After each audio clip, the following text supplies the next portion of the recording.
नमस्कारम सदगुरु। मैं बस जानना चाहता हूँ कि शिव के मार्ग और बुद्ध के मार्ग में बुनियादी अंतर क्या है। It's very easy to talk about Buddha's way. Buddha के मार्ग के बारे में बात करना बहुत आसान है क्योंकि ये बहुत लॉजिकल है, ये काफी आसान है और ये एक बहुत लंबी प्रक्रिया है। गौतम ने लोगों को आम तौर पर जो तरीके बताए वो हमेशा कई जीवन कालों तक के लिए थे। आप इसे आज साफ तौर पर देख सकते हैं। बौद्ध भिक्षु हमेशा इस बारे में बात करते हैं, खासकर तिब्बत के बौद्ध, जिनका बौद्ध संप्रदाय आज दुनिया में सबसे ज्यादा प्रसिद्ध है, कुछ राजनीतिक कारणों से।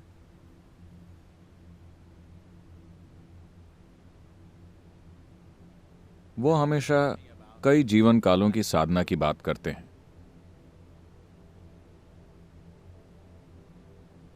तो अगर आपके पास उतना धैर्य है कि आप कई जीवन कालों तक साधना करने के लिए तैयार हैं, तो गौतम का तरीका बहुत असरदार, बहुत लॉजिकल और वैज्ञानिक है, जिसमें आप कदम दर कदम आगे बढ़ते हैं, क्योंकि यह जागरूकता का मार्ग है।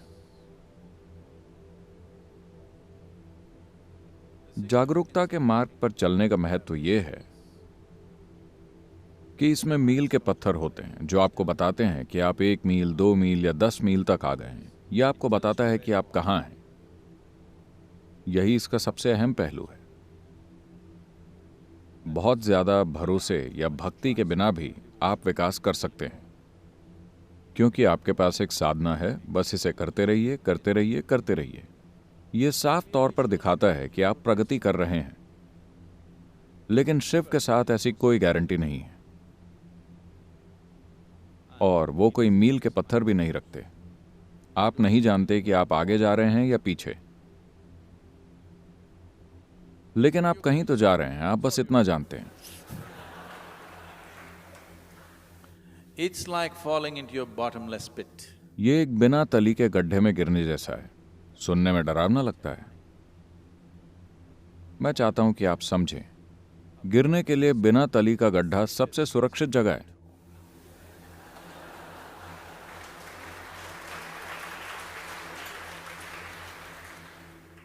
तली वाला गड्ढा खतरनाक होता है।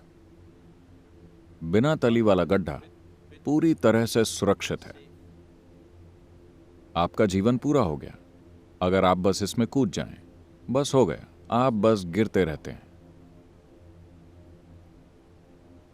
अगर आप कभी, क्या किसी ने स्काई डाइविंग की है? आपने की है? तो अगर आप गिर रहे हैं, तब अगर आप कुछ 1000 फुट के लिए पैराशूट न खोलें, तो उस दौरान आपको पता नहीं चलता कि आप नीचे जा रहे हैं या ऊपर। बस ऐसा लगता है कि आप तैर रहे हैं, और यह शानदार होता है। सिर्फ जब आप नीचे देखते हैं तो यह धरती बड़ी तेजी से आपकी ओर आती हुई दिखती है। अगर यह ग्रह हटा दिया जाए तो यह एक शानदार अनुभव है।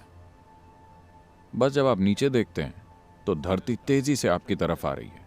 यही समस्या है। गिरना, तो आप गिरने को बुरी चीज मत समझिए। गिरना जबरदस्त चीज है। Did you ever fall in love? क्या आप कभी प्रेम में पड़े? Only when you hit. जब आप तली से टकराते हैं तब समस्या होती है।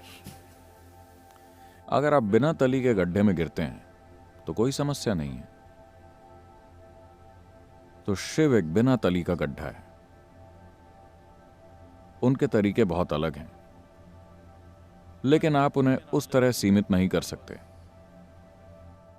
With 7 different 7 अलग अलग शिष्यों के साथ सप्तऋषि, प्राचीन काल के 7 जाने माने ऋषि, उन्हें शिव ने 7 बुनियादी तरीके सिखाए जिनसे कोई इंसान अपनी चेतना की गहराइयों में जा सकता है। इन 7 से वो 7 के मल्टीपल्स में और आगे तक गए, और उन्होंने 112 अलग अलग तरीके सिखाए और कहा बस इतना ही है। एक सुंदर कहानी है। कहानियों के लिए समय नहीं है। तो उन्होंने 112 अलग अलग तरीके बताए जिनसे कोई इंसान अपने चरम तक पहुंच सकता है। और ये 112 तरीके शरीर के 112 चक्रों से जुड़े हैं। असल में चक्र 114 हैं, लेकिन उनमें से 2 शरीर के बाहर हैं। उन दोनों को उन्होंने छोड़ दिया और उन्होंने कहा कि जब आप शरीर में हैं तब आत्मज्ञान प्राप्त करने के 112 तरीके हैं। That means इसका मतलब है कि शरीर का हर चक्र, ऊर्जा तंत्र के मिलने का हर बिंदु परम ज्ञान की प्राप्ति का एक मार्ग है। तो उन्होंने कुछ भी नहीं छोड़ा। तो बुद्ध उनके काम का एक छोटा सा अंश है। मैं आपको समझाना चाहता हूं कि गौतम खुद जंगल में जाकर यूं ही नहीं बैठ गए। उन्होंने अपनी साधना के पहले 8 साल देश भर के विभिन्न गुरुओं के साथ बिताए। और इस आध्यात्मिक प्रक्रिया का पूरा आधार, ये ज्ञान, वास्तव में शिव से ही आया है।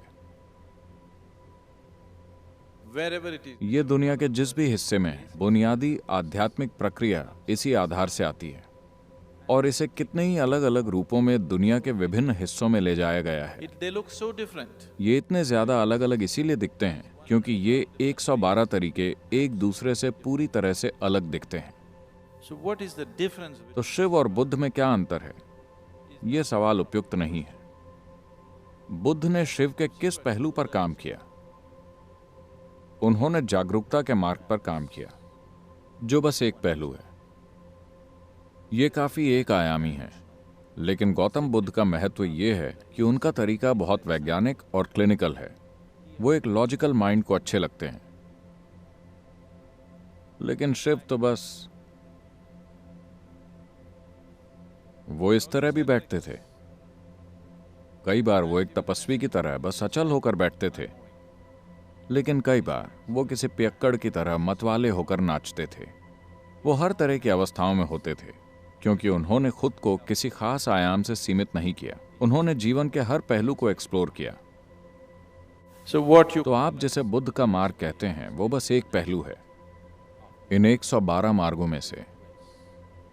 और बहुत से दूसरे लोग तमाम दूसरे पहलू लेकर आए, लेकिन वो एक एक मार्ग रहे हैं। इन 7 शिष्यों में से, इन सप्त ऋषियों में से जो ऋषि दक्षिण की ओर गए, दक्षिण का मतलब है जो भी जगह हिमालय के दक्षिण में है। मैं सभी मुंबई वासियों से कह रहा हूं, हिमालय के दक्षिण में जो भी है वो दक्षिण है।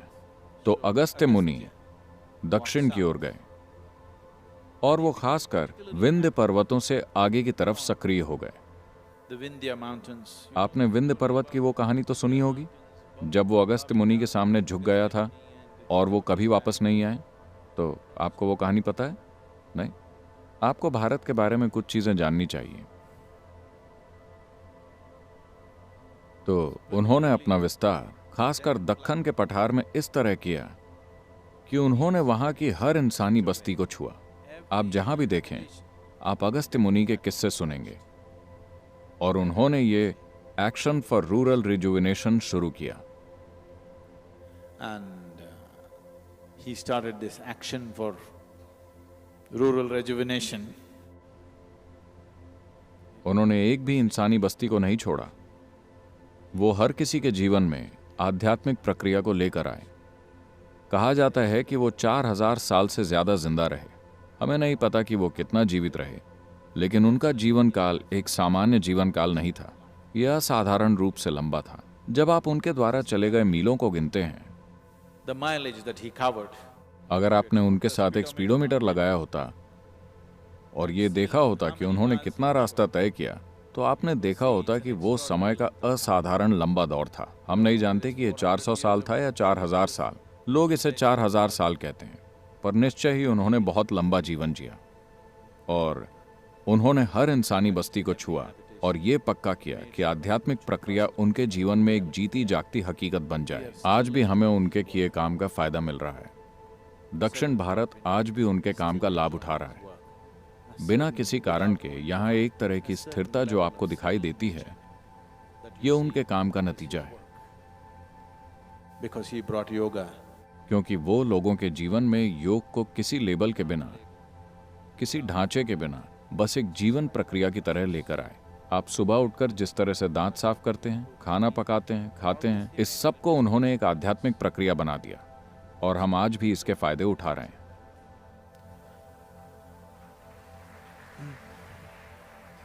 अगर आप इस धरती पर कहीं भी किसी भी आध्यात्मिक प्रक्रिया को देखें, You will see तो आप पाएंगे कि वो उन 112 तरीकों से अलग नहीं है जिनको शिव ने खोजा था। तो गौतम और शिव की तुलना करना उपयुक्त नहीं है। मैं गौतम का बहुत आदर करता हूं। वो एक महान प्राणी है, इसमें कोई शक नहीं है। उनका कार्य भी जबरदस्त है। उन्होंने एक विशाल आध्यात्मिक लहर पैदा की जो 2500 साल बाद आज भी जारी है। लेकिन यह तुलना के योग्य नहीं है, किसी भी तरह से तुलना के योग्य नहीं है। हम बस इतना कह सकते हैं कि शिव के काम में गौतम का काम एक छोटे अंश की तरह शामिल है। it is ये 1% से भी कम है, क्योंकि 112 तरीकों में से गौतम ने एक पर काम किया। और महत्वपूर्ण चीज ये है कि उन्होंने इसकी अच्छी मार्केटिंग की और उन्होंने हजारों लोगों को उस मार्ग पर चलने के लिए प्रोत्साहित किया। यही उनकी सफलता है। लेकिन शिव मार्केटिंग करने के लिए थोड़े ज्यादा ही नशे में थे। आपको उनके लिए मार्केटिंग करनी चाहिए। he is वो मार्केटिंग नहीं करेंगे। लेकिन फिर भी मुझे आमतौर पर यह माना जाता है, आज से 40 से 60 हजार साल पहले उन्होंने अपना काम शुरू किया था। लेकिन 60,000 साल या 40,000 साल बाद भी यह जीवित है। आप इसे नष्ट नहीं कर सकते। आप इसे नष्ट नहीं कर सकते। जब तक मेरा जीवन पूरा होगा, मुझे यकीन है कि जितने लोकप्रिय वो आज हैं, मैं उन्हें उससे थोड़ा और लोकप्रिय बनाकर जाऊंगा।